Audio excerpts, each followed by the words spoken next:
Say the first 5 to 7 years was voluntary because there wasn't no staff. It was just me, a few of the guys, a friend of mine who was helping me with all the paperwork, filings and stuff like that, and kind of like teaching me how to do it on this end because, again, all the stuff we were doing inside, we didn't have to document or go and file no documents with nobody. We just by hook or crook. We just done what we needed to do in prison. Something happened, we responded to it, you know?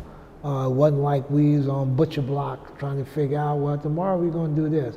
No, something happened, we just kind of like, check this out, bro, so-and-so just got beat down, what y'all gonna do, this role? And I was blessed enough to get a fellowship during the same process, to get a fellowship to end felon disenfranchisement in Louisiana. So that literally became my salary, the fellowship. But I was kind of like going everywhere, talking to everybody, telling every story about why folks and how folks could be voting. And I was on a radio program, no, on a television program. And with Warren Bell, and I remember the guy asking me, well, how do you learn about this? I said, well, I was in the prison law library researching, studying our Constitution. I was like, wait a minute, we can register and vote. And Steve Scalise, the Congressman Steve Scalise, called the TV station and was criticizing the sheriff for allowing us to go into jail and register people to vote. And the man said, he's a state rep then, he said, you must not understand the law, because I'm reading the Constitution. Mr. Henderson explained it to me, and I had our attorneys look at it before I brought him on to, to validate whether or not what he was saying was true. And they said, this guy's right. He said, so what's your thoughts about that, you know? He hung up the phone. And so our thing was, and I was telling the guy, I said, who would be against a guy raising the American flag? I said, but we just heard somebody who swore that he would uphold the law, but this is the guy who haven't even read the Constitution that allows people to register to vote, saying the sheriff is doing some kind of fraud. A lot of people wonder how a vote kind of got huge, right? And sort of blew up and to be in the space it's in.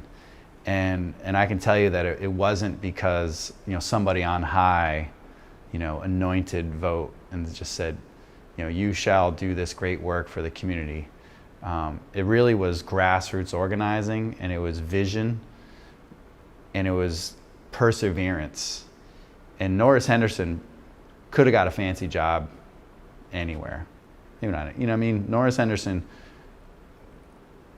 had gotten to a place of respect and contribution to the community, locally and nationally, where he didn't have to struggle to create an organization from scratch and kind of stick with it and pay himself dirt and believe in this community building approach here in New Orleans, but trying to impact people statewide. He didn't have to. He could have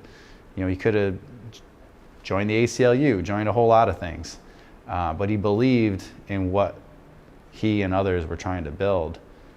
And when I came along, I too believed. And we drew up some really detailed plans about how we were going to grow this thing out and how we were going to have impact. And we managed to get a couple of funders to believe in us.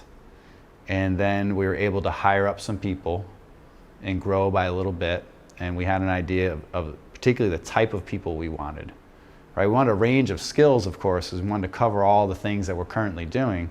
But we also needed people who, in their hearts, understood our theory of change, understood our pan-racial approach to the work, understood how families and laws and campaigns kind of all intersect. And if they didn't really understand it as an expert, at least understand it in their heart in a way that we can work with people and, as we like to say, build the plane as we're flying it.